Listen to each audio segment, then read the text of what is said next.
All right, I've been wanting to do this video for quite some time. This is Brady Street, historic, legendary, infamous Brady Street on Milwaukee's east side. So just to give you some idea as to where we are. So right over here we have Van Buren, and heading north becomes Holton. There's the Holton Avenue Bridge that goes over the river. Water Street continues north of here as well, and you can see it. You'll see it down some of these arterials in a moment later in the video. But we are at, like I said, Van Buren or Holton, and we are going to head straight east. That'll take you all the way to Farwell or even Prospect if you want to push another block. So let's take a look and see how Brady Street's doing now.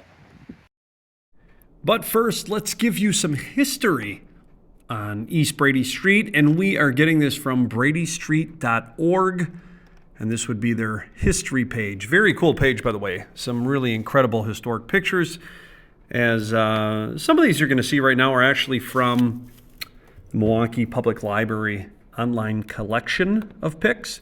So here we go. In the 1860s, Polish immigrants arrived on the east side of Milwaukee on Brady Street. In 1871, a small wooden church was built, St. Hedwig, on the corner of Brady and Humboldt. You will see that church later in this video. It was reconstructed in 1886 into the building that you will see in a moment.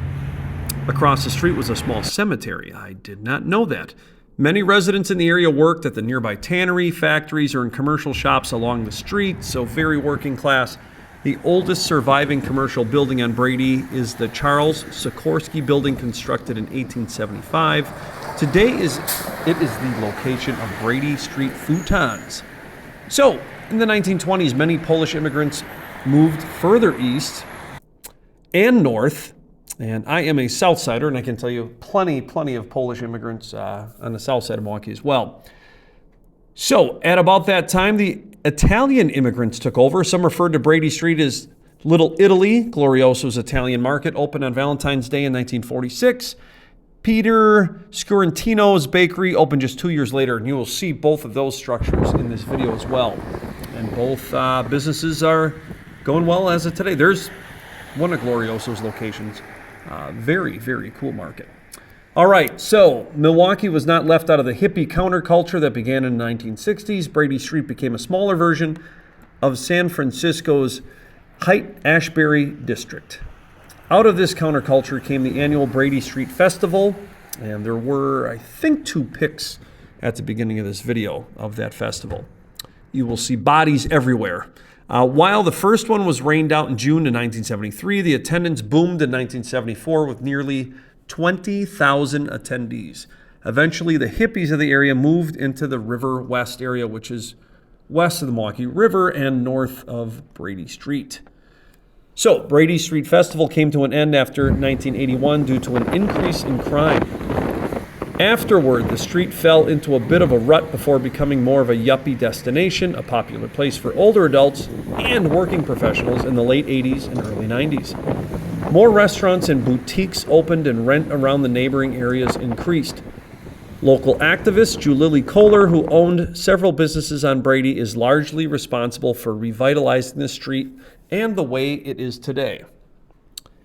The 2000s, with the new millennium, came a rejuvenation of Brady Street that included the return of the Brady Street Festival in 2007. The first fest back included Cheese Fest, featuring cheese tastings, a cheese curd eating contest, 4 stages with live music, vendors, and a drag show. Brady Street continues to grow. The street celebrates the Spring Art Walk, Sunday Fun Days, Brady Street Festival, the Pet Parade, Halloween, and Festivus. I believe that is a Seinfeld reference every year. Several businesses have become staples in the city, having been around for 20 or more years. Brady Street has added a few new types of businesses in the past few years, including an escape room and an arcade bar. The street remains a prominent tourist destination and a hot spot for locals. Come on down and experience Brady Street for yourself. And that is, again, from bradystreet.org. I will say Brady Street was a place I had been a few times in my college days. That was about 30 years ago. Really kind of a decent place to go back to.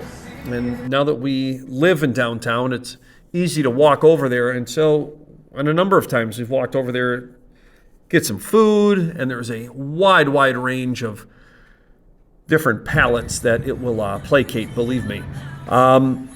So the rest of the video is just, again, a look at Brady Street. We went from, again, the Van Buren-Holton streets, and we are proceeding east toward the lake. And here we're just a few blocks from Lake Michigan. So enjoy the rest of the video. I do talk right at the end. But yeah, leave us some comments. People have to have stories about this place, or at least you've heard about it. So what have you heard? What did you like? What did you not like? What would you like to see there? Or what are just some memories that you have? So happy to read some comments on this. And again, thank you for joining us. Enjoy the rest of the video.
Right, so we have made it to the end of Brady Street. We are on Farwell. If we look one block down, that is Prospect, and then the lakefront. So hope you enjoyed that tour. The area has quite the history, and encourage you to come down sometime. Pretty amazing place. So thanks for joining us on another edition of Wisconsin Places Are Cool. Be sure to subscribe if you have not done so. Hit like and leave us some comments. Have a good one.